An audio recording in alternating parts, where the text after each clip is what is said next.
Miflarni sindiramiz. Apiterapiya bilan davolash faqat shifokorlarga xosmi?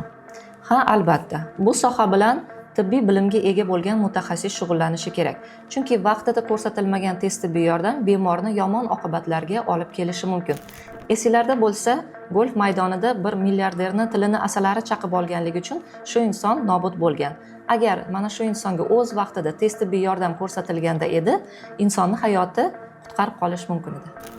Hamma odamlar ham apiterapiya yordamida davolansa bo'ladimi? Afsuski yo'q. Ayrim odamlar borki, ularda asalari zahriga allergiyasi bo'ladi. Agar allergiya anafilaks shok darajasida bo'lsa, bu kabi bemorlarga apiterapiya tavsiya qilinmaydi.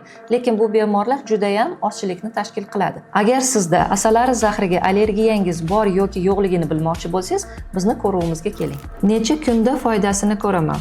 Bu albatta individual holat. Buning uchun bemorning yoshi, uning kasallik darajasi, kasallik holati, kasallik turi, etiologiyasi, patogeniyasi va ko'plab boshqa faktorlarga bog'liq. Sizda yana qanday miflar bor? Bu haqida kommentariyada yozing va men sizning kommentariyalaringizga javob beraman.